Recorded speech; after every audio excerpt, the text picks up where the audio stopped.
This is the limitless Keith Lee. This is Brody King. This is Angel Garza. Will Ospreay. Hornswoggle. Pentagon Jr. The Mexican Rey Fenix. King Ricochet. Concrete Rose, Sunny Kiss. And I'm here to ask you to stop what you're doing, take just one moment, and bask in the glory of the Busted Wide Open. Busted wide open. Busted wide open. Busted wide open. Busted wide open. Boston wide open. Busted wide open. Thank you.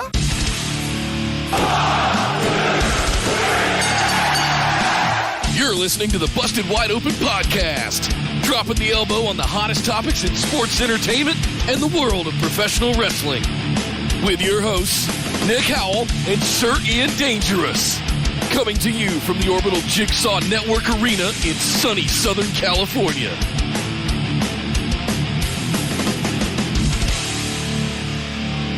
Welcome everybody to BWO Live, coming to you from across the Busted Wide Open universe of Twitch, YouTube, and Facebook. This is the Money in the Bank recap show. My name is Nick Howell. And I am Sir Ian Dangerous, and yes, we are here to talk about the pay-per-view that just went off the air. That would, of course, be, as Nick said, Money in the Bank. We now have 2 new Money in the Bank briefcase holders. We'll talk about who they are, as well as some title changes. Oh, my goodness. There was titles changing, and then, of course, there were some squashes.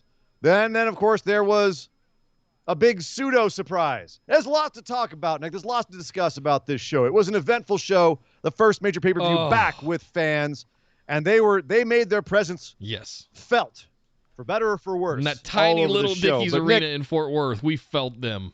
Good Lord. Oh, man.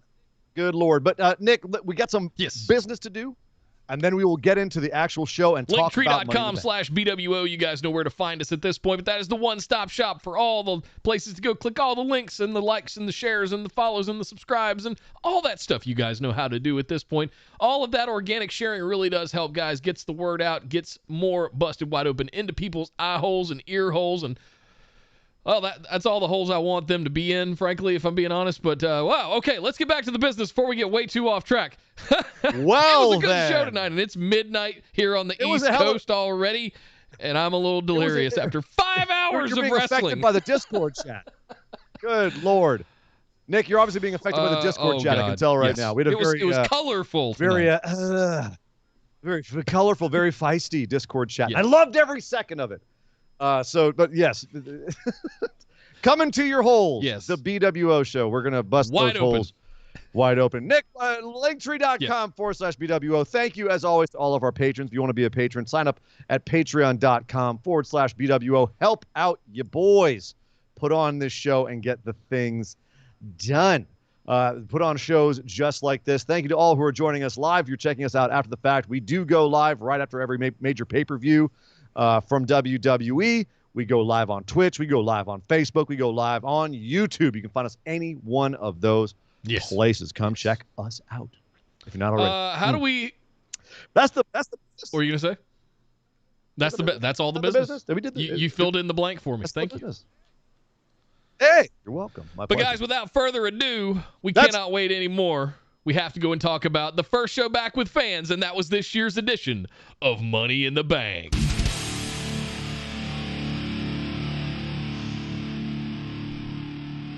Well, kicking things off, we knew this was coming, and thank goodness WWE was kind enough to give us their full card last week. We knew on Friday the entire card that we were going to get, including which match was going to open up the show on the pre-show. And that, of course, was the Mysterios versus the Usos, a nice high-flying, action-packed affair that was sure to make the crowd all excited. And we had our thoughts on who was going to walk away here. I went with the odds, and the odds are they're not going to change the title on the pre-show because this was for the SmackDown Tag Team Championship. First show back with fans, are you going to have a heel team win, much less the title changes, right? Bingo. But they did. After about 11 minutes, Jimmy pinned Ray, which was interesting. With help from Jay. Jay had the feet to help keep the pin.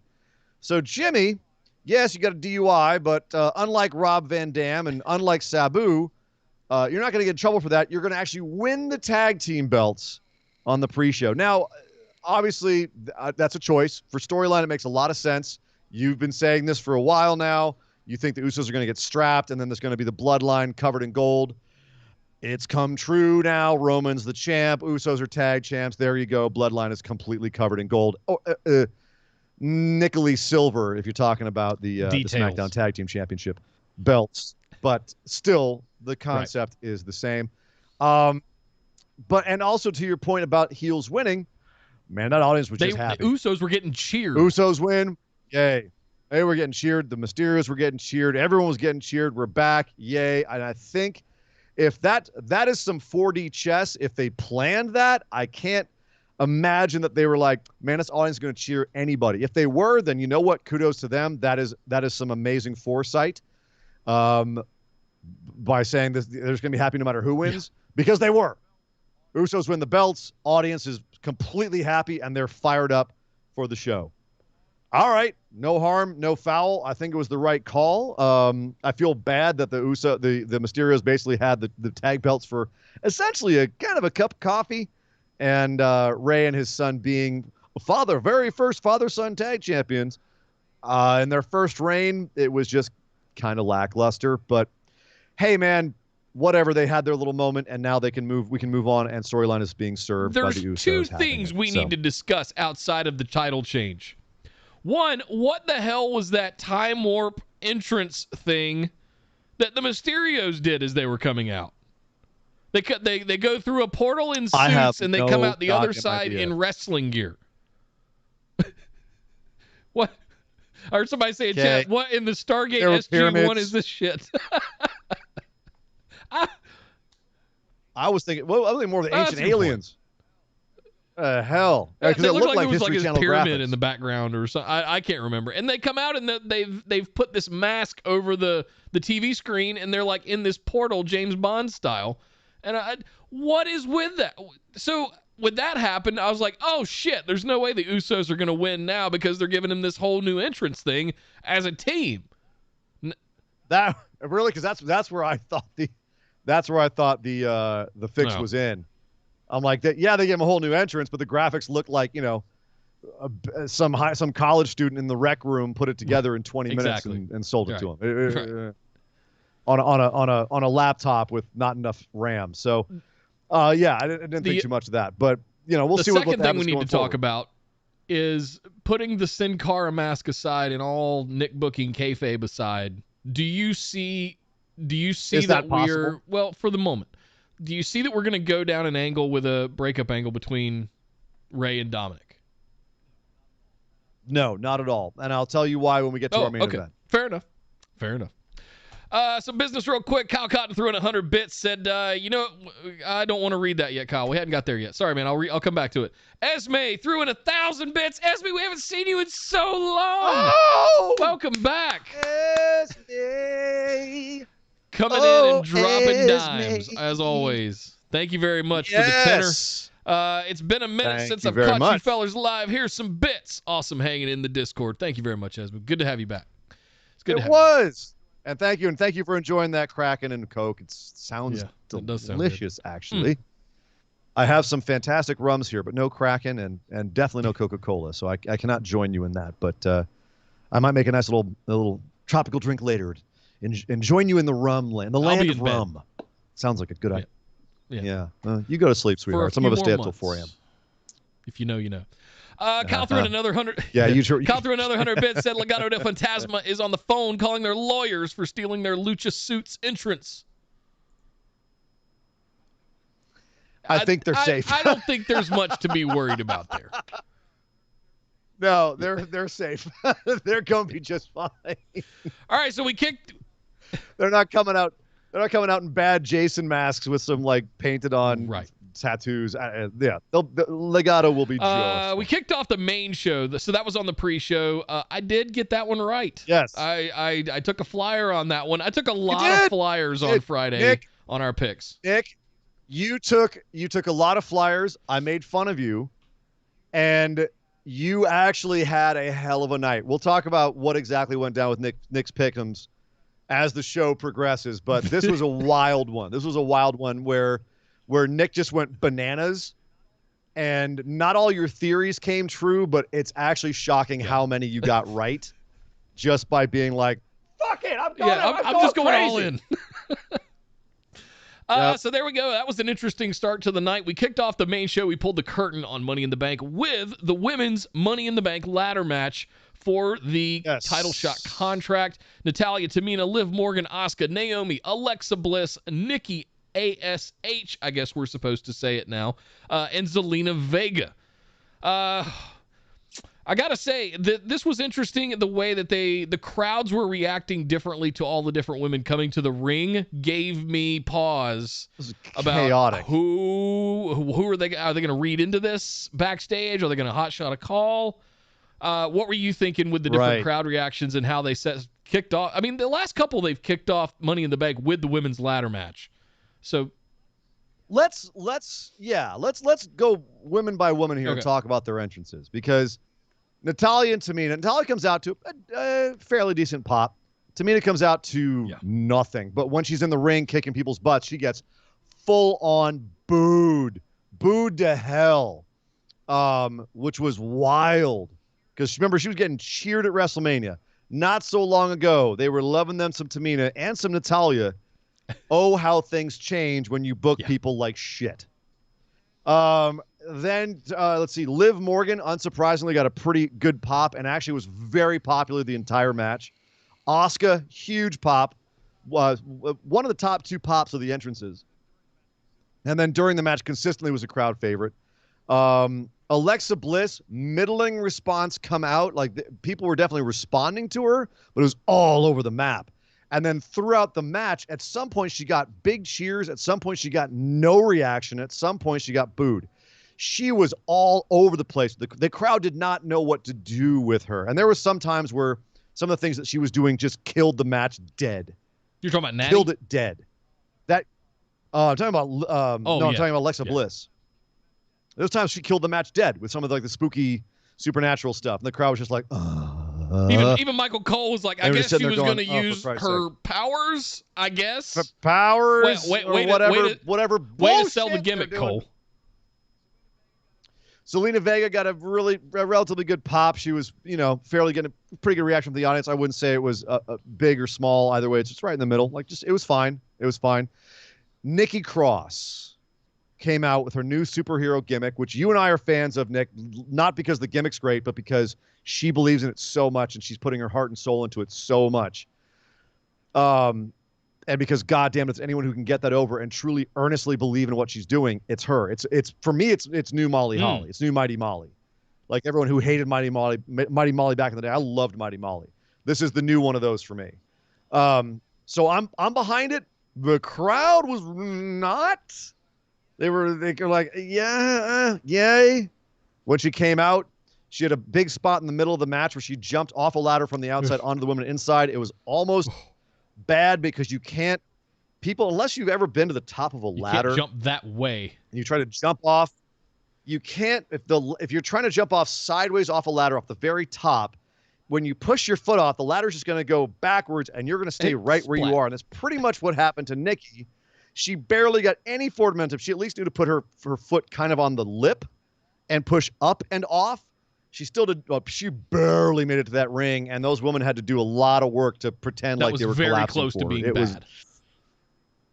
Very that could have been awful. I've seen that spot go horribly wrong on the indies. If you search for it, you can find a lot of videos of that going horribly wrong. Turn the ladder 90 degrees if you want to jump in the direction of the ladder. Like Nikki, Nikki, no, Nikki, no. But she pulled it off. So she was getting a surprisingly small reaction. That was actually going to come and figure back in later. But then Naomi comes out, roof comes off the place. At one point in the middle of the match, she has an extended aggressive streak where she takes out pretty much everybody. Double stunners to Natty and Tamina at the same time. Yeah, just very acrobatic, cool finishing moves to everybody. And the crowd was just hyped for her the entire time. And it begs the question, what the actual hell is it going to take for the WWE to get behind Naomi? Like, what is the block here? She is consistently over with the crowd no matter how they book her. no matter how they book this woman, she's Teflon. You can have her lose forever. You can stick her with Lana for 6 months. You can, whatever you do, she can just not be on TV. She comes back, the crowd, she's either the most or one of the top most over people in this match. I don't know. Like, I got what nothing. the hell? I think the ship has sailed. Yeah. They strapped I her. guess It rhetorical. didn't work out. It didn't feel as big as it needed to be because they booked it horribly. It just, I don't know what to do with it at this point.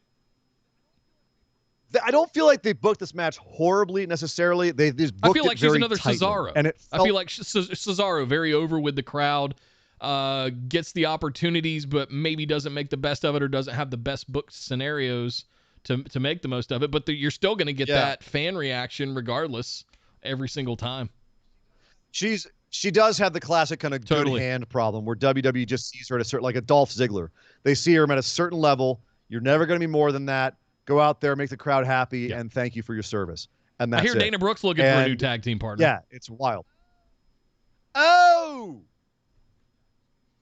yeah, because you need to stick Naomi with another Lana, another blonde for her. But here's the thing: everyone was busting their butts, so I can't be mad at that. It did feel very choreographed for most of the match, which was a little bit of a letdown with these kinds of matches. It just makes it feel very by the numbers until the end. But the finish was definitely unique. Exactly. Like, well, even because they set up 3 ladders in the middle of the ring, and all the setting up of those ladders felt very choreographed and scripted. The 3 ladders set up. At this point, they've buried Alexa Bliss under a mountain of ladders because she keeps using power. She hypnotized Zelina Vega at one point. She tried to pull the briefcase down from the ceiling with her powers at one point, which was just stupid. Finally, they get rid of Alexa Bliss, so she's no longer a factor. All the other women climb to the top of the ladders and just start hitting each other in the face. And then they're all just beating each other up at the top of the ladder, trying to get that briefcase. We think it's all the women, and then we realize out of nowhere, Nikki Ash comes along, Nikki Cross, Nikki ASH, whatever they're calling her now. She comes running along, runs up the backside of the ladders to a position where no one's at, and just climbs over the back of Natalya and grabs the briefcase down and goes, "Cool, thanks, bye," and beats it. And all the women on the top of the ladder going, "What the hell just happened? What was that?" And the crowd all kind of went, "Oh, the match is over? Oh, yay!" Because they were already kind of lukewarm on Nikki, and then she wins it in a way that's kind of like weird and surprising. And then she's being really energetic about it, so it's cool. So they're cheering, but they're not cheering that much. And then they kind of stay on Nikki for a long time. The crowd's just kind of like, Wouldn't it have been a better story to almost get the briefcase as an almost superhero? And you could kind of perpetuate that, well, at least I gave it all I had. Okay, well, that aside, I mean, she's got the briefcase now. Nikki's missed Money in the Bank. And I picked Zelina Vega. I went ape shit. I had Becky Lynch. You had Becky Lynch because you're a maniac. And once again, she trolled all of you and was like, "Look at me, I'm here in Texas. Wouldn't it be a shame if someone was out of the Money in the Bank match?" And everyone kind of like, it's the same thing she did at WrestleMania. She's probably going to come out tomorrow. Or, tomorrow on Raw is currently the scuttlebutt. We'll see. But at the end of the day, Nikki is Miss Money in the Bank. What does this mean? I believe it was Andy Jessup that said in the Discord that looking across the, well, I don't want to spoil everything, but no, I can't say that now because I'll spoil a bunch of stuff before we get there. Well, I'm wait sorry. To start something Hold that you thought. can't. I'll save it for the conclusion in the wrap up. Cal throwing 100 bits said Naomi being Teflon is probably the reason they don't push her because they know they don't have to give her anything to be over and make money off of her. It's an interesting thought. That is a interesting, sad thought. I don't think you necessarily Again, Cesaro, wrong. same thing, right? Either. He looks like a million bucks. He looks Dolph like a Ziggler. goddamn Terminator coming to the ring. And know what? I mean, everybody is going to be happy with him because he's great in the ring. He interacts with the crowd, but you put a mic in his hand and it's just like smiley and doesn't know what to do with his hands and how to say things. Just it's kind of a mess. Could I get a cheeseburger with Swiss cheese? Get it because I'm Swiss. I'm from Switzerland. I get it because Swiss cheese.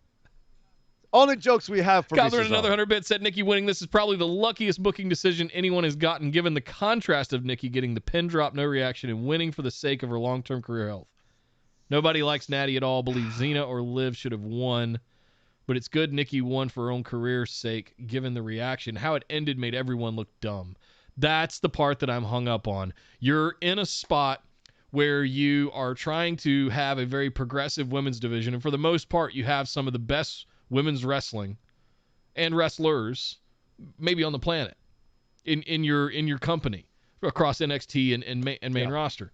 And you do something like this, and you expect that person that wins this to go legitimately challenge some of those that we would label as, best in the business kind of women. And I just, it's not realistic to me.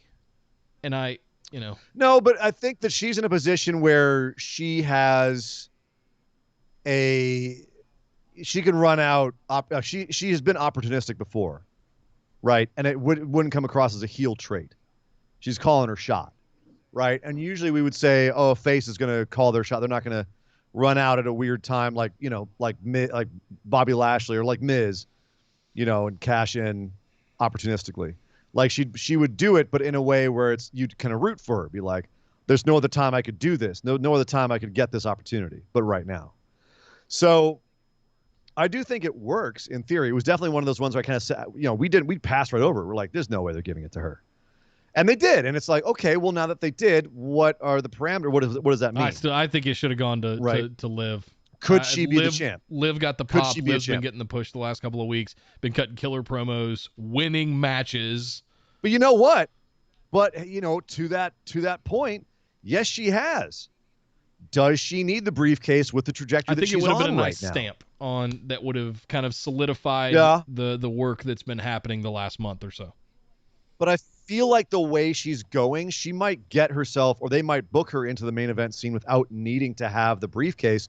And that's a more long-lasting effect. A lot of times when you get the briefcase, you can fall out of the main event scene really quickly if things don't work out well. But when you have a good foundation, like I think they're building with Liv, and the crowd is responding, like, don't give them the briefcase. Let them rise and have a good, solid base underneath their push. On creative, so.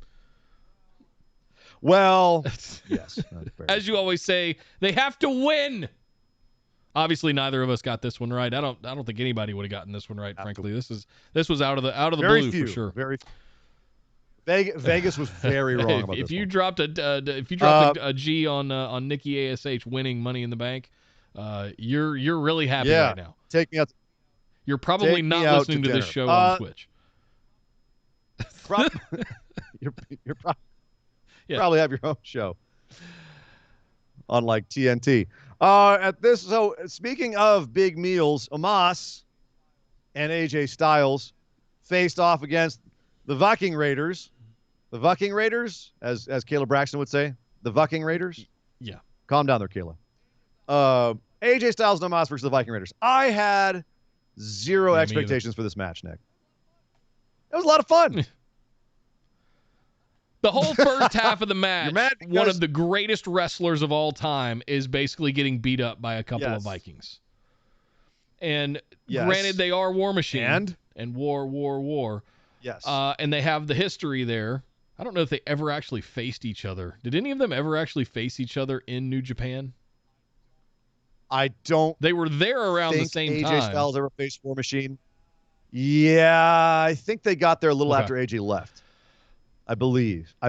I'm not sure if they met in the Indies before that, but it's not impossible. But off the top of my head, I don't know. But that being said, it would have been a while since they faced each other regardless. And yes, that has literally been the booking of AJ and Omos. Is AJ's going to get his butt kicked the first half of the match. Anyone who was surprised by that has not been watching any of their other matches, including all the times AJ Styles has been laying down for like New Day or just anybody. Riddle. He's been losing consistently. He's been getting beat up. This is who AJ Styles is now. Don't be surprised by it. That being said, he still ended up being very competitive in this match. The crowd loved him. The crowd loved another match. Crowd loved everybody. And they started off not giving two craps about Viking Raiders, and they brought the crowd into this match because this match got real exciting. Lots of big moves. The most we've seen Omos really wrestle. And he's got the dude has some pretty good agile stuff for a big guy. He goes over the top ropes. Like, you can put the big man out over the top ropes, and he doesn't go over backwards, not yet. He'll turn and go over forwards, but it's still damn impressive that he doesn't even support himself going out. He's billed at 7'2", 400 pounds. That's a big boy. Yep. I mean, obviously they're probably exaggerating a little bit, but there's no disguising the fact that man is a gigantic piece of meat. He's a big boy. And he's got charisma. We talk about Omos every time we talk about Omos. It's always very positive. We think there's a big future for him. As far as WWE big men, you look back about their history of big men they've tried to push. Omos is near the top in terms of potential. I'm very excited about his potential and what they could do with him. You know, looking back over the history of Mark Henry, especially is where I go straight to. He had a fantastic career in WWE. Aside from the Mae Young stuff, we'll leave that out. He started off strange. He got there eventually. The Hall of Pain was fantastic. He also didn't start off as a good promo either. He became a really good promo. I do.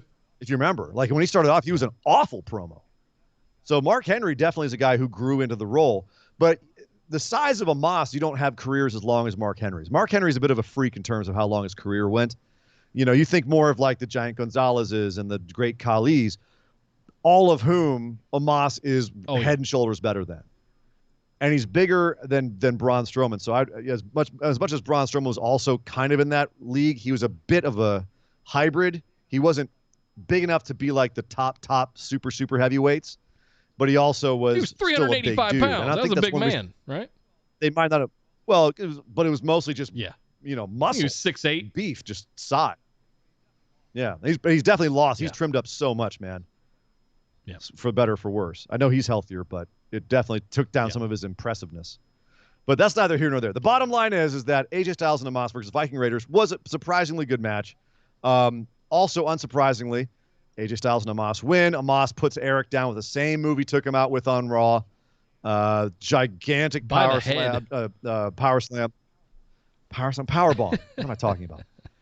The choke slam power bomb. That wasn't a choke slam. He picked him up by his head. If he's hands not careful, are so big they go from his neck. He's to the actually top going of his to skull. pop somebody's head off of their neck one of these days. If he's not, because he picked him up like with force. You're just gonna hear it's just gonna pop off.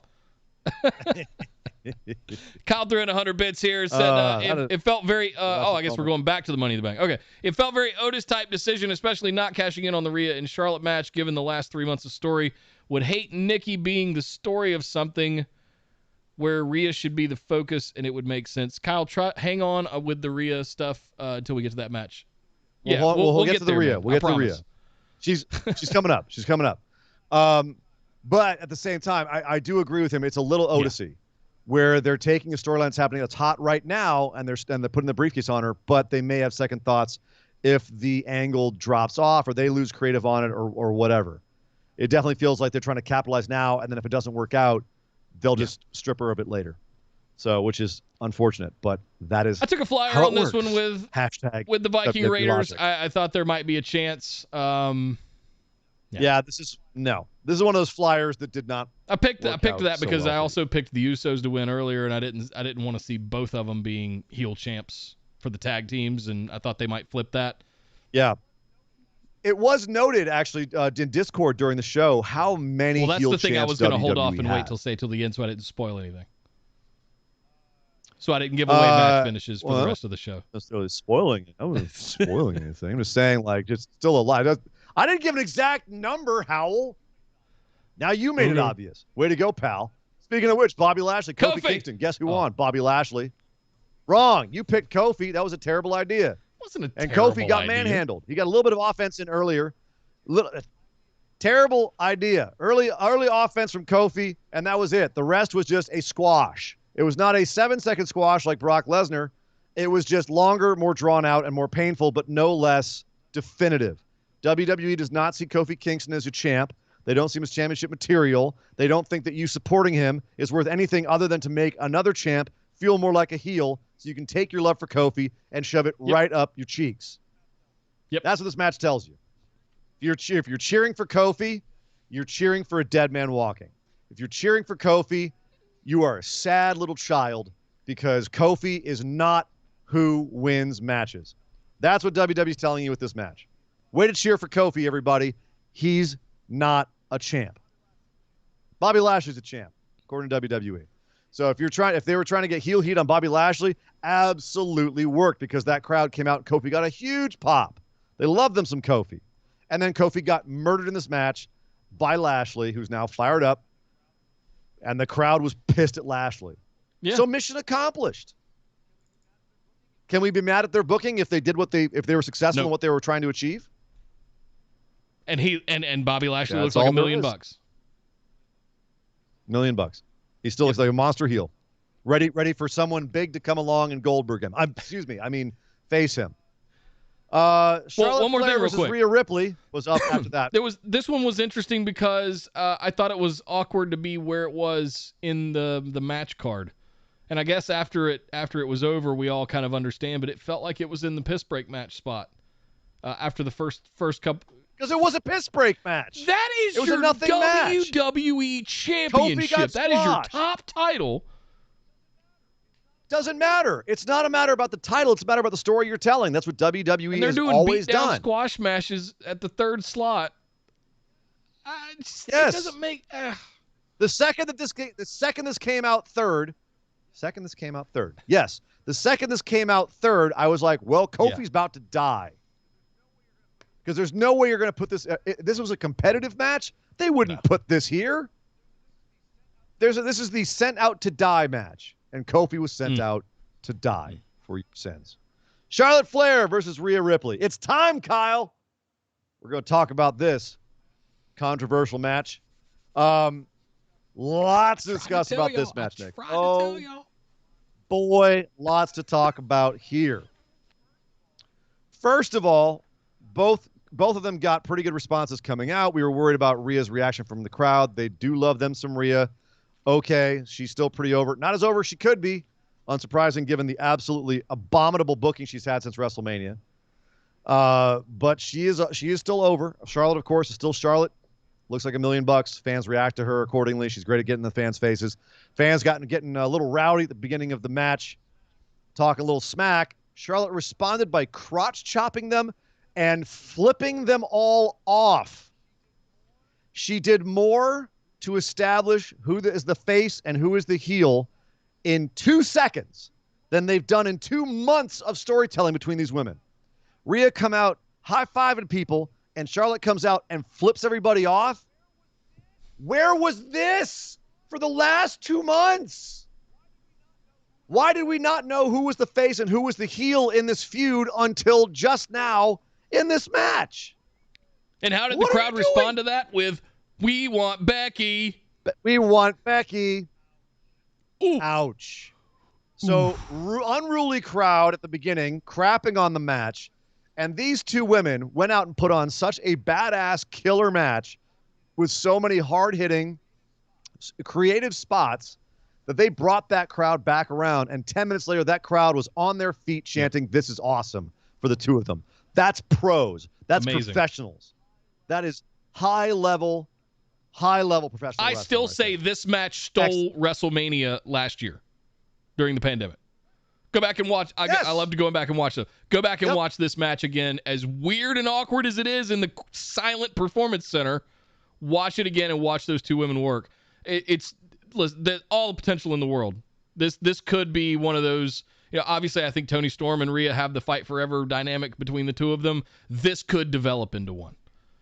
I think Charlotte, I don't think they did a good enough job telling the history of these two women over the last couple of months from WrestleMania last year. At all. It was in the palm of your hand. You had the story of Rhea coming to Maine to challenge Charlotte, to challenge her for the Money in the Bank. Or, excuse me, for the Royal Rumble victory.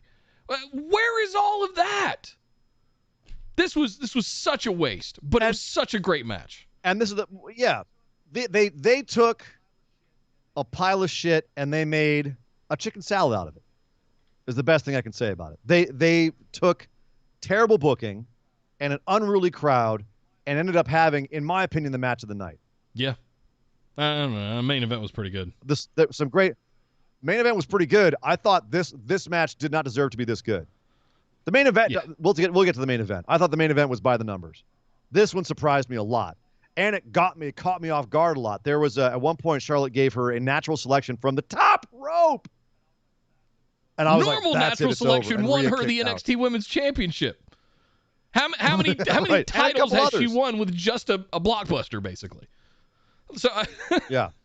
Rhea Ripley showed off how insanely strong she is by transitioning Charlotte up her body, like changing holds on her without Charlotte's feet touching the ground, changing holds on her twice, finally getting her into a suplex position, and then pushing her all the way up and over into she had her in like a suplex. guillotine, and then Rhea transitioned, and she tried to flip her up, and Charlotte's legs hit the back of her. Charlotte ended up sandbagging her really bad, but they both like muscled unintentionally. Muscled through it. I mean, the core strength of Charlotte to be able to still extend her legs vertically like that. The upper body strength of Rhea to just muscle her. And just, oh my what God. a save. What an act. They could have just completely flopped out of that, but they powered through it, and that is impressive. If anyone backstage saw that sequence, you had to be sitting there going, these two are some of our stars. I mean, Bianca Belair, also something she could pull off. And they should be the ones that you're like looking at going forward, because that is incredible. Not only just how they were able to keep this match going and win the crowd over, but then stuff like that. Just absolutely unbelievable. But, of course, we could sit here and laud this match all night and talk about the weird crowd for this match. We got to talk about the ending. Because shortly after that natural selection, Charlotte gets Rhea, and Rhea had I think she'd been working her leg. She got her into a figure eight. Oh, no. Middle of the ring. We can't do that yet. And we have to talk about what happened outside the ring first before we talk about the figure eight. Thank you. The reason why Rhea's leg was injured was because Charlotte pulls her outside, sticks her leg behind the stairs, and then kicks the stairs. How does that not throw the match? Considering that we had a DQ because someone got because they in the same feud, Rhea pulled up the cover from the table and incidentally had contact with Charlotte, and that threw a match. But Charlotte sticking Rhea's leg in behind the stairs and kicking the stairs is somehow not once, a DQ. but twice. Then she pulls her twice, right? And then Michael Cole's over there going, she better cut that out or the ref's going to DQ her. Like, once was enough for the cover of the table. And then they get back in the ring. Charlotte gives her a figure eight, and Rhea holds out longer than I think anyone has ever held out in the figure eight. And someone time it, because I am 95, 99% sure longest anyone's held out. But ultimately, Rhea Ripley, someone who is probably like size and stature wise one of the biggest women you have in your company in terms of just muscle and frame, someone who could be a monster, someone who's been booked as a monster, someone who's looked on like really strong up until now, taps out in single digits of matches she's had on the main roster. She's already tapping out. God damn. And Charlotte is your champion once again. Is the Rhea Ripley experiment far from it. Far from it. Okay. Like I said Friday on the show, this is why I picked Charlotte. And you guys can go back and listen. Hindsight 2020, I believe it was a mistake to strap Rhea this early without having any idea of what they were going to do with her once they did. Because it's very apparent they had no idea what they were going to do with her. No idea. Once beyond Mania. None. The next night on Raw, no idea. She's going to come out, cool. They've tried it for a few months, couple of months, and just nothing has really worked. And can you imagine what it would have been like if it hadn't been Charlotte? Well, They didn't try very hard. What they tried was a failure, and I always applaud trying, but fail fast. It should not have drug out as long as it did. Sure. Have Rhea go over her, move on to somebody else. Come back to Charlotte down the road. So you're seeing this as a fail fast moment. You're saying everybody cool the jets. they're going to try a different way with Rhea now. I hope so. They're going to take Rhea to the side and have her rebuild up her cred in a different way. At some point, though, like, she's now dropped 3 matches in a row to Charlotte. Never beaten Charlotte. I'm talking about big matches, like championship matches. That's tough. That's why I picked Rhea to win this one. I was like, she's got to get her win at some point over Charlotte. And this is a good time to establish her in front of a crowd as your strong champion. As much as Charlotte's doing fantastic work, Jesus Christ, no one wants to see her as champ. Becky Lynch come back and feud with Charlotte, freaking yawn. Becky Lynch can be doing so many more exciting things. I do indeed. Exactly what's going to happen tomorrow night. Likely. And yep. Remember the blast tea from the past, thing? Here's They're Becky. gonna tea time. They're gonna do that shit again. No. Yep. No. Stop it. So yeah, disappointing. I know a lot of people were. How do I say this mildly? Heads exploded, Nick. People were furious about this. In fact, none, I believe, more so than I we had some people actually, obviously, that were very, very furious. A lot of our lovely listeners were pissed, but let's start. Yeah, let's go back to the one at the very beginning of the show here. I threw in 100 bits. Said, it would be nice for Rhea Ripley to have 5-star matches on the main roster and actually win for a change. Bravo to those ladies for doing one of the hardest things in wrestling and turning that crowd that was ready to bury them. Although, once again, wrong person won when it's the one person the crowd didn't do a chant for. Basically, anyone but Charlotte would have been acceptable in taking it off of Rhea, but somehow, the announce table cover is a DQ, but crushing steel tips isn't BS. Yeah. Basically, exactly. So, I'm going to take exception of the anyone taking it off of Rhea. Really? Dana Brooke? Anybody taking off of Rhea would have been? No. Dana Brooke taking off of Rhea would have been fine with you, Kyle? No. I don't think so. No. Maybe instead of Charlotte, okay, I could see why that would be a preferential thing. But I think Charlotte taking off of her is one of the few people that should have taken it off of her because it feels legitimate because Charlotte's Charlotte. Like, I know we could sit here and be like, well, WWE loves to book Charlotte in storyline, in kayfabe. That does make the most sense. Charlotte is freaking Charlotte. She is a lot of the things she says she is. She can walk the walk and talk the talk. And she can back up all that stuff. So having her be the one to beat Rhea, it does actually somewhat protect Rhea. Rhea was in one of the most devastating submission moves in WWE for a longer time than anybody else has ever been in it. So in some ways, Rhea was protected by losing it to Charlotte. It's an interesting way to put it. I'll throw that out there. I can get behind that.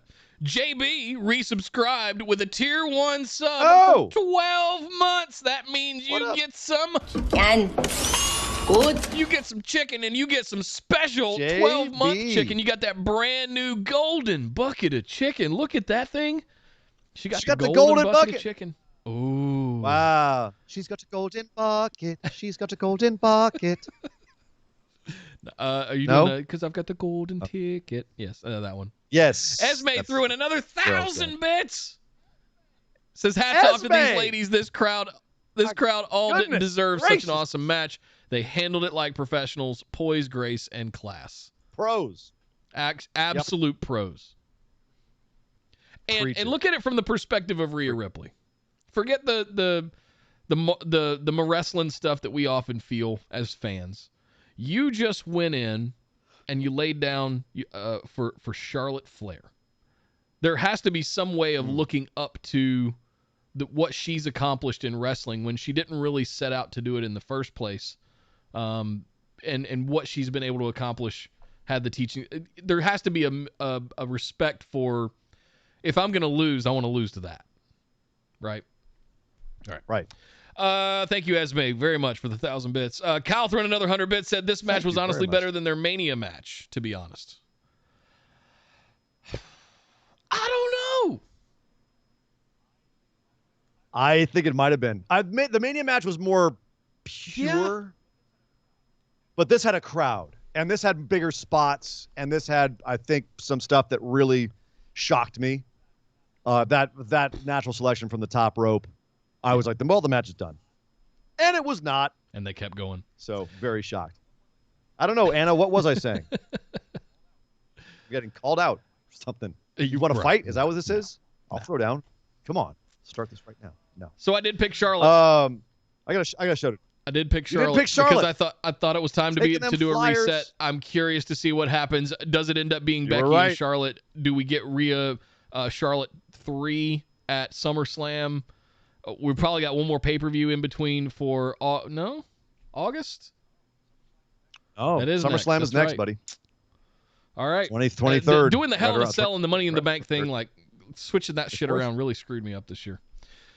Anyway, yeah. At least we don't have to watch Hell in a Cell at least there's no great balls of fire. So, thank God for small blessings. And then we get to the men's Money in the Bank ladder match. John Morrison, Ricochet, Kevin Owens, Nakamura, Riddle, Drew McIntyre, Big E, and Seth Rollins. I think came out to the ring, Nick, but I couldn't be sure because everyone's Peacock network took a gigantic shit at the same time. Well, actually, what happened was the live stream encoding process seems to take a dump, and that just requires a reboot of the entire encoding system. And quick refreshes 5 minutes later, and it all came back. So, sorry. There you go. The VOD should be fine, though. They were recording all that stuff. In the moment, however, though, it was very frustrating, and people were losing their minds on Twitter. Everyone was crapping on Peacock, including myself, saying, so glad we got switched from the very stable, generally, WWE network for this nonsense. It happens. Come on, Peacock. NBC Universal money. Well, that's a fair point. Right. Come on, y'all. I was gonna say we've even had some issues here with like our stream delays and stuff like that before, but we don't exactly have that Comcast money. Right. Oh man, what a mess! What a mess! But they recovered pretty quick. By the time the match got going, everybody was pretty well back, refreshed, and the stream was back up and stable. Going into this, I had picked Big E, you picked Drew because you felt like it was inevitable. I went from being hopeful. It was a weird day for me because I was having a good day when we were doing our pick-ems. And so I was all hopeful for the first part of our pick-ems. And then we got to the Money in the Bank ladder match, and I suddenly got all pessimistic. I should have been pessimistic about the early part of the show and optimistic about the last part of the show because I agreed with you that Big E was a solid pick. I just didn't believe in your rationale. Because I thought he was going to cash in and turn on Kofi. I didn't agree with your crazy Nick booking. And you kind of psyched me out because I'm like, well, there's nowhere they're going to do that, so they won't put it no, Nick. Nick out of my head. So I went with Drew because I was like, well, they're going to stick it on Drew. And it's going to be a terrible idea. And I really hope they don't do it, but I'm just going to assume that WWE is going to be stupid. They were not. Drew got taken out of this match. He looked very dominant for most of the match, got taken out of it halfway through by Jinder Mahal and his lackeys, which the crowd was kind of crapping on. They were kind of crapping on Drew a lot in this match. I think story time with Drew and the interminable feud with Bobby Lashley has really taken a toll on his connection with the crowd. And it's scary because that guy is everything you want in a professional wrestler, especially in a WWE. He's everything you want in the face of your everything company. you could ever want. Like, we're definitely in the heel Roman Reigns, heel Bobby Lashley era, but there's going to be a time, a year or so from now, where that's going to flip on its head and it's going to be the face's time, just like we had with Kofi Mania and Becky and all of that stuff, right? So there's going to be a time where you're going to want Drew, and I think it was very smart to, I don't want to say get him out of this match, but get him out of this match. And get him out of the way and allow people... Oh, Andy blaming me? Andy blaming me for picking Drew because my logic was sound. You know it to be true. You know that it was very, very likely that they could have picked Drew in this match. It just seemed to make sense. Unfortunately, and I'm actually grateful that Drew was taken out of this match and they didn't go that route because I think, like we were saying, with Drew not having the connection with the crowd anymore, it would have been a stake in his heart. And they've made him into such a WWE face, and I say that as a pejorative, over the last 6 months, that it's really harmed him. And he needs to go back to the drawing board and reestablish his connection with the crowd. I don't know if his feud with Jinder Mahal is going to do that. But certainly winning Money in the Bank here would definitely destroying not a do man's that. motorcycle, his chopper, is not the best way to portray being a face of the company. It was a very tweener Stone Cold kind of thing to do. And I don't know if he's there yet. Well, running roughshod over the entire upper mid card in order to get yourself a title shot selfishly and then not be able to pull it off and getting in the way of the other guys who might be able to do it is a great way to not seem like a good dude either. Yeah.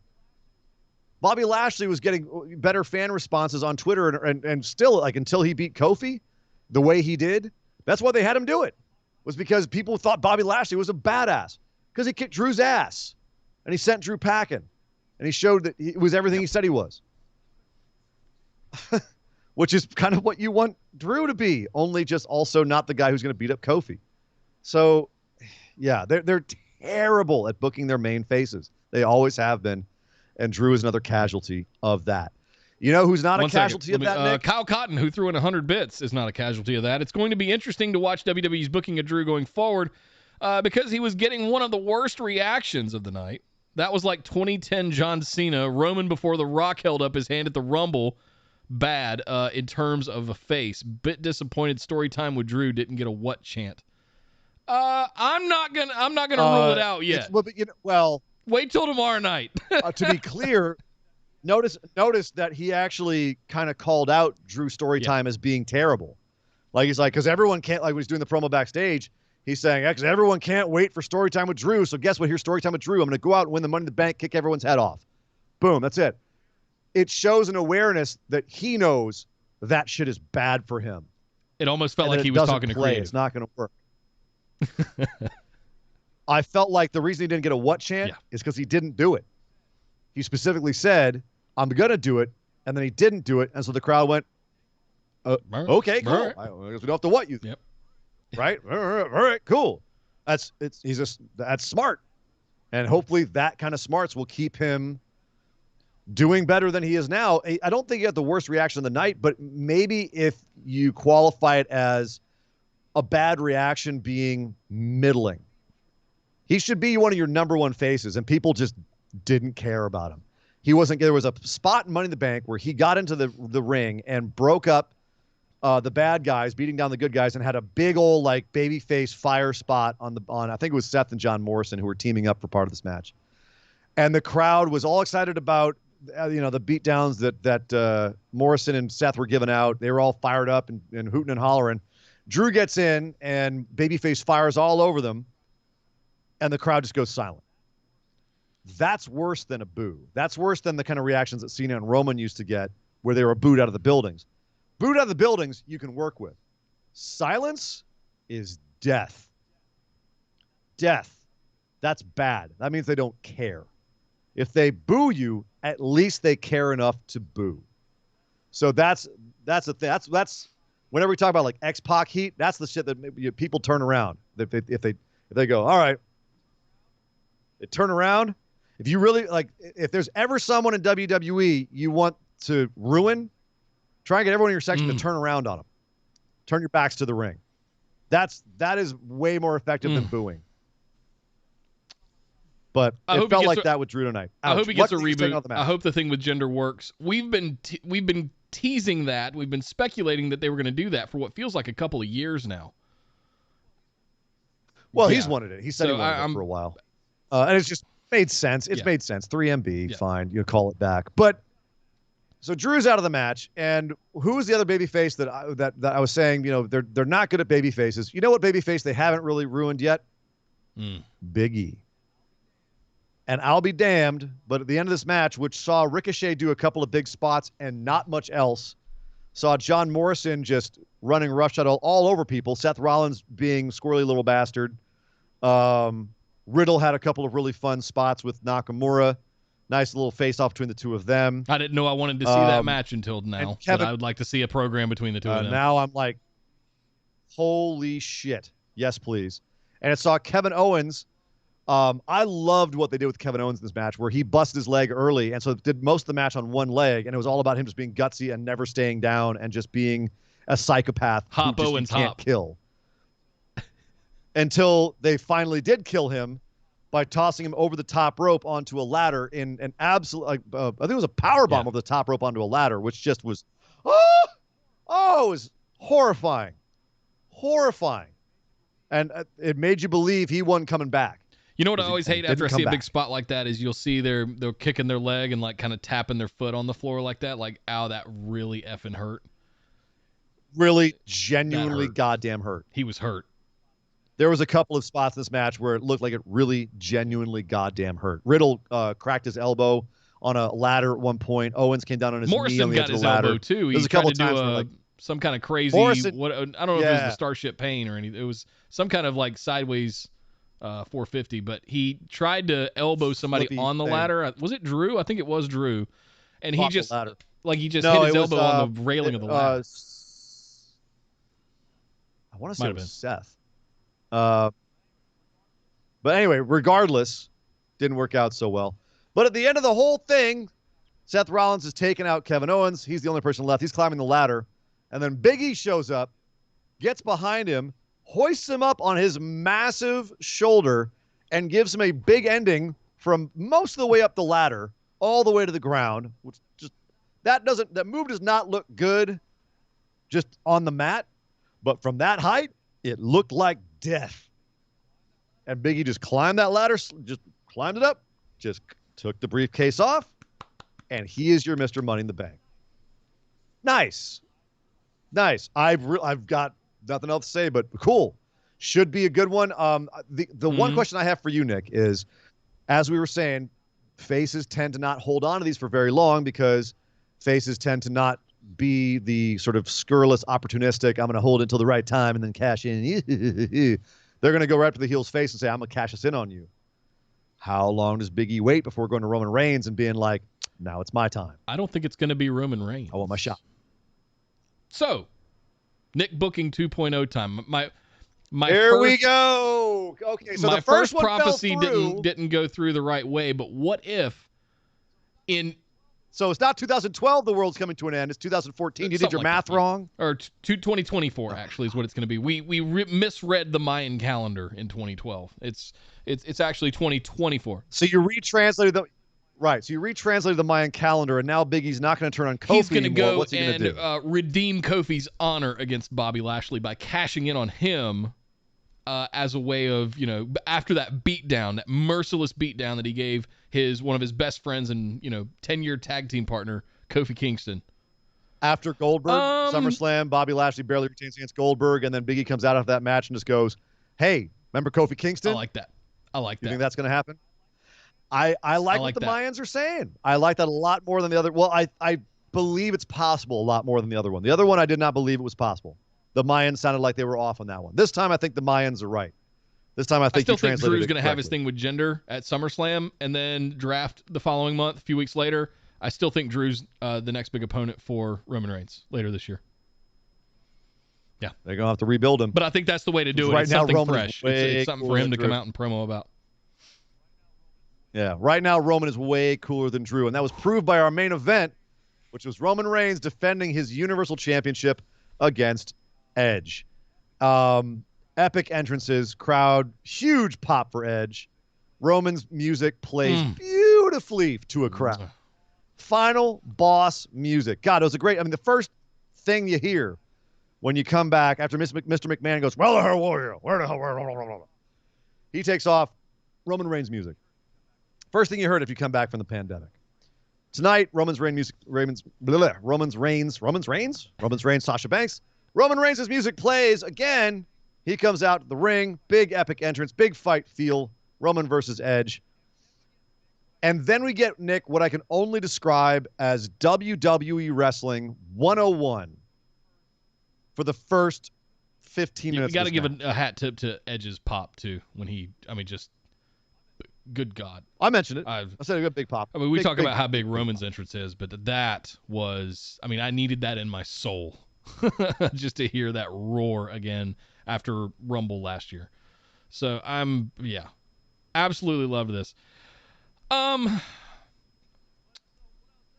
so what I was saying is it starts with them staring each other down, and then they just do holds.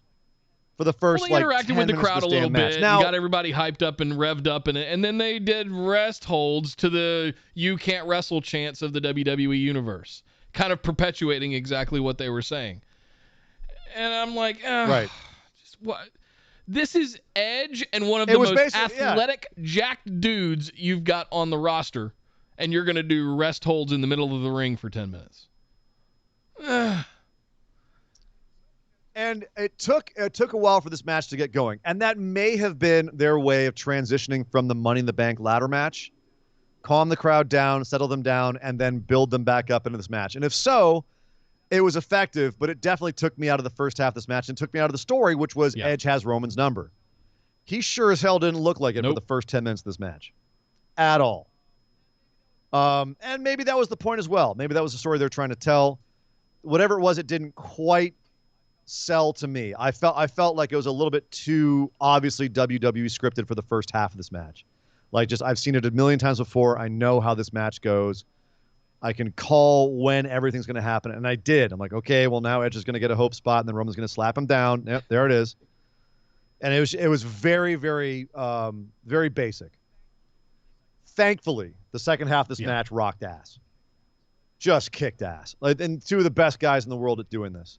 And they showed it. All the big spots you could hope for. But right as soon as it gets to a fever pitch, poor Charles Robinson takes a ref. I think I even said in the Discord, "Oh, little Nate officiating this one," as the match was starting, and I said, "Incoming in before shenaniganry." Incoming shenanigans. You had to know. I mean, so right before this, Reigns missed Edge outside and speared the barricade, which collapsed spectacularly. And then Charles Robinson was going to count him out. Edge says, "No, I want to win this damn thing." Hops out of the ring with murder in his eyes, spears Roman through another barricade, goes to throw him back in, and then comes the ref bump. And once the ref bump happens, you've got Roman locked in the steel leg hold, right? The STF with the steel leg. And then Roman had his first Roman had Edge, and then Edge gets out of it and then headbutts Reigns to shit. Just headbutts him to hell. I've never seen a Samoan headbutted that much in my entire life. I thought you weren't supposed to do that. You're especially not supposed to do that when you've had your neck triple fused. Right. Flurry of headbutts. And then he gets Roman in the STF with the chair leg. And that's when the Usos come out. And everyone's like, oh, the fix is in. Saw that coming a mile away. But no, the Mysterios come out to get revenge on the Usos and chase them off. So back to Edge in the ring, still no ref. And then Seth Rollins, who had gone psycho after the Money in the Bank ladder match had ended, and he believed that Edge could cost him the match, and that we'd seen this coming from a mile away. He and Edge had been having confrontations on SmackDown the last few weeks. He comes out, and he kicks Edge in the back of the head, lays him out, and runs away cackling. Roman starts to take advantage. Another ref comes out, but Edge fights his way back. And right as it looks like Edge is about to spear Roman, Seth comes back, hops up on the ring apron, distracts Edge. Edge takes his eye off the ball, tries to kick Seth, eats a spear from Roman. 1, 2, 3. Edge loses to Roman Reigns. Edge is going back to the back of the line, or rather to the feud with Seth Rollins, as we suspected. Okay. So nothing. Exactly. We knew it. We knew it was going to happen. Even Dog Ziggler knew it was going to happen. It happened. Fine. And the match was fine. It was totally acceptable by the end of all things. But that wasn't the end of the show.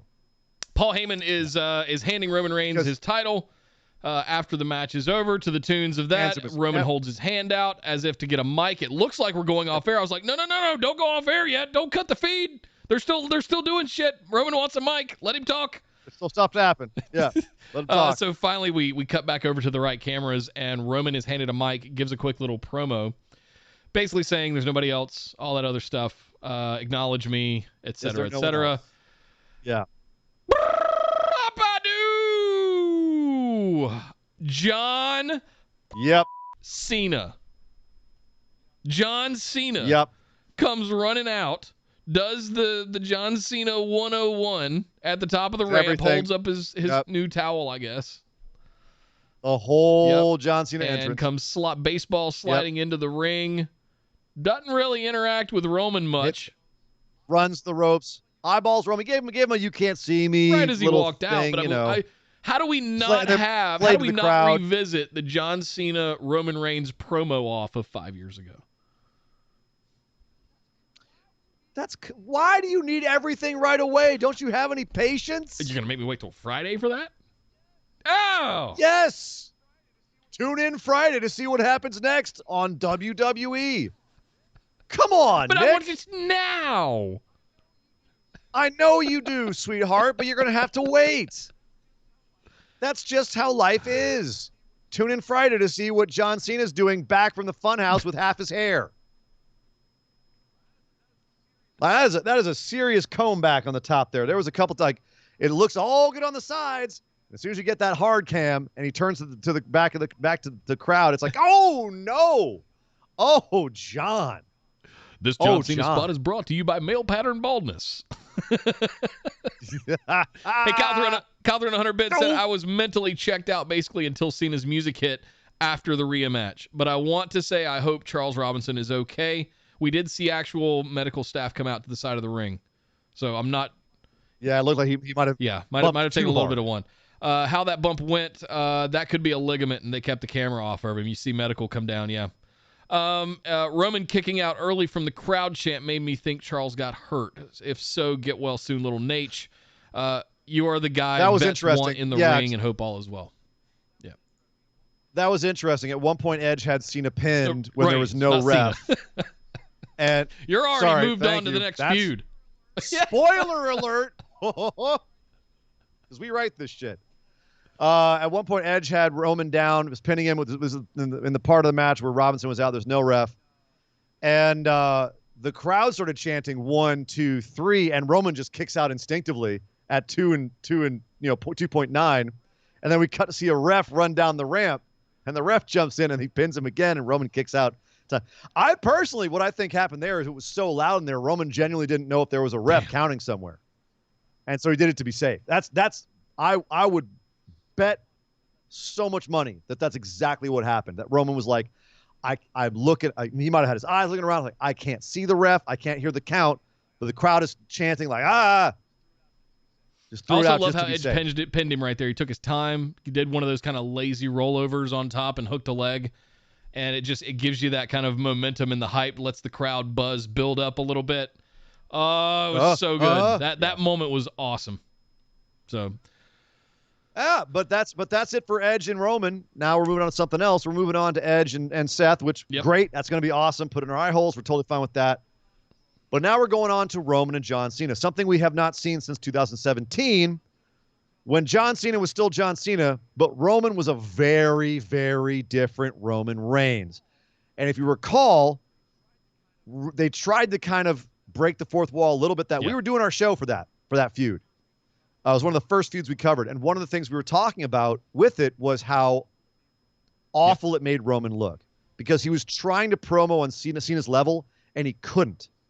And part of it was his character, and part of it was his own promo ability.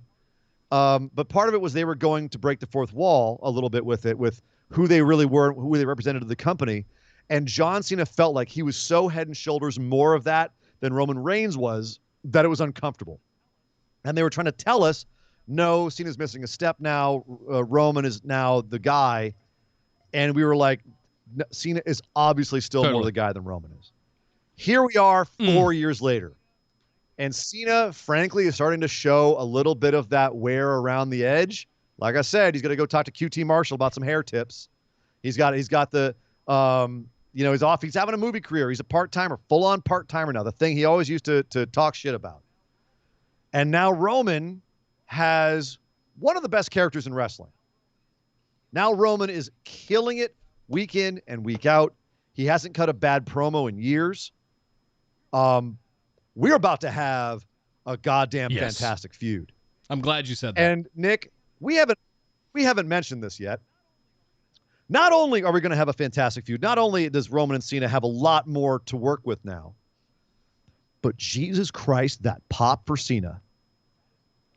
That is an all-time I am pop. not a huge John Cena fan for, go back to 2010 and beyond and Super Cena and all of that kind of stuff, obvious reasons. But he's been away long enough. I even popped tonight. Because my body was ready for Becky Lynch's return. I was prepared. I had mentally prepared myself. I was going to pop hard for Becky Lynch's music. I did not see Cena coming.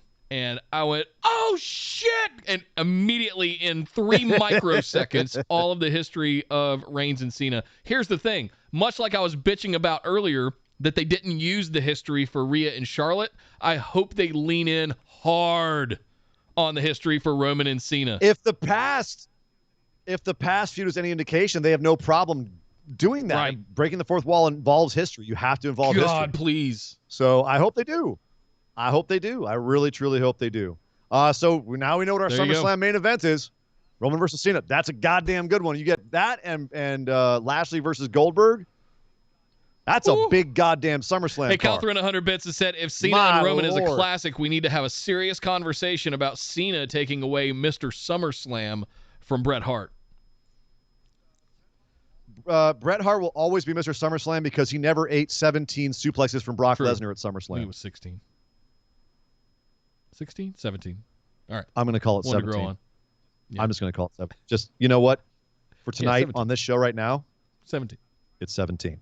I was trying to make an emphatic statement. Exaggerate Nick, would harder. You just goddamn 27. help me. Right. We're talking about WWE. He gave him 42 suplexes on that night. All off the top rope. And they both weigh 450 pounds. See, there you go. So, okay. I have to admit, I did not, pop or throw up my hands. I'm kind of all right. What did you think about the fact that they didn't interact other than glancing at each other? We didn't get the Usos coming out to back up Roman when a new challenger enters the fray, which I thought was interesting. We didn't get a word out of Roman or any physicality between the two, like, what are you doing in my yard? Go look at what the crowd says happened. Like, go get the crowd response, the live responses to what happened after the show went off air. They'll probably go do a bunch of stuff that we didn't see because it doesn't need to be in kayfabe. It doesn't need to be in canon. But it made the crowd happy, right? All that stuff probably happened after they went off the air. They went off the air on a cliffhanger, Nick. Right? They went off the air in a cliffhanger. Two of the biggest stars in WWE history in the same ring together. The crowd is molten. See you on Friday, everybody. Yes. I'm in. Come on. It's a killer way to end the show. So, yeah, they didn't say anything to each other. Brilliant. Save it. So does Cena become the... That's something they've been desperately missing that. They've been desperately missing cliffhangers. They'll get people, like, watch the ratings for this Friday. The ratings on SmackDown Friday are going to be fantastic. Already might exceed 2 million. With Cena coming back, it could be huge. It could definitely. Be huge. Yep. Definitely see 2 million. Well, there you go, guys. So. To round things off here, Ian, quick overall thoughts on the show. First pay-per-view back since Royal Rumble of last year with a full fan base. I guess technically WrestleMania, we had fans. But I mean, like, actual... Is some full sold audience, out full house. Dickies Arena in Fort Worth, Texas, on the road properly. Crowd helps so much. Jesus Christ! And it was part of the fun of the show was finding out what the crowd thought. I didn't enjoy the crowd interaction this much at WrestleMania, and that's saying something. I felt like they were piping and stuff more at WrestleMania because there was less of a crowd. They needed to fluff the noise. They didn't have to fluff the noise. Oh, we're getting raided, Steven Larson. The friendos are here. Hey, what's up, friendos? Everybody? What's up, friendos? Hey, how you guys doing? Hope you enjoy those tattoos. Yeah. I never checked out. Did you guys end up? I looked at it. They did the mailbag at the end of the show the other night. I didn't see them. So we'll see. No, they'll get on their necks eventually. It's coming. Yeah. It'll be there. Love you guys. So we're just wrapping up here about Money in the Bank, and we were saying that the crowd was a huge part of the show tonight.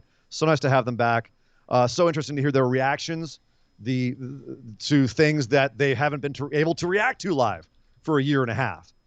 And it's going to be very interesting to find out how much of Fort Worth is Bizarro land and how much of it is genuinely how most of the WWE audience, the ticket buying WWE audience, because I will stick to this. I truly do believe that the ticket buying WWE audience and the internet WWE audience are not entirely overlapping. No, they're not the same. There's a few, but I doubt. I mean, you can definitely see people on their phones and interacting and stuff like that at the shows. If you're doing a tweet during the main event of a pay-per-view that you dropped likely hundreds of dollars to go to, I mean, check your priorities a little bit. Sure. But you can always tweet afterwards. There was a lot of phones. Nice to see green shirt guy back. Good Lord. I didn't see long hair guy on the commentary corner. I didn't see her long hair and mom. Long hair and mom were not there. But that's all right. Nice to get back to some sense of normalcy. But yeah, overall, a very solid show to come back out of the pandemic era with. A couple of eyebrow-raising decisions in terms of match finishes. Definitely a lot of, okay, what you going to do now with that? Where are you going to go next? Nikki Ash and her middling crowd reaction, getting the Money in the Bank. Rhea Ripley losing to Charlotte. Charlotte not getting DQ'd despite doing something worse than what Rhea did to her earlier. That was definitely one of the big controversial ones of the night for our crowd, at least. We had some people be really, really mad at that, and I totally understand why. If you're a fan of Rhea Ripley, that had to actually absolutely have you doing backflips, pulling your hair out, and having a gigantic vein throbbing in your forehead for the rest of the night. Hungry for Vince McMahon's blood. But that being said, overall, a very solid show, Nick. Coming out, are you actually excited to see where they go next with this on Monday Night Raw and Friday Night SmackDown, of course, which is the ultimate metric of any major show? Are you excited to see 100% more than I was going into it? Absolutely, yes. Then you have to call the show a success. Great success. On the scale, on a grading scale, I would give it A-. B+. Where you got it? A-. Yep. All right. Yeah, I was very happy because my crazy pick'ems actually paid off. They did. For one of the few times that Nick wins, it's not WrestleMania. You got to do this more often. You got to do like wildfire pick'ems because it seems to work for you. You take crazy, crazy leaps of faith. So since we got all the friendos here, by the way, friendos did confirm they opened their tattoos tonight and they're going to put them on for SummerSlam. Thank you, friendos, for the update. Appreciate that. You guys are awesome. I need to do that a little bit more. And, the honest thing is that I always try to play it safe, and that never goes well for me on these B pay-per-views. And I think maybe that I just need to go with my gut more often, and the crazy Nick booking kind of stuff just needs to come out a little bit more. Because I was kind of half right tonight. Can we really call Money in the Bank a B pay-per-view ananymore? Is it like an A- pay-per-view or like a B+? Those are the A pay-per-views. Sure. I just feel like Survivor Series has kind of become less big and Money in the Bank has become bigger. Just because Survivor Series has no implications or ramifications. What do you mean? They go head-to-head in direct competition. Yes, I know. And it means I know. jack shit.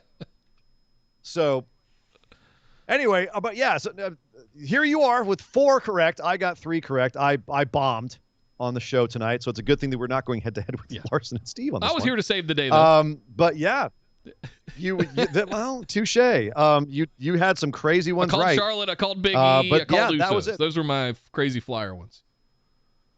Those are good ones. Yeah, those were good ones. So I definitely did not see the Usos coming. I think I said it was possible for Charlotte and it was likely for Big E, but I did not see the Usos. But overall, yeah, very solid show. Glad it tuned in. If you are watching this later and you did not get to watch Money in the Bank, definitely some stuff worth watching on that show. So check it out. But Nick, I think that is it for us, sir. Which means that we're gonna bow out of here. One more quick call out to do, and then be back.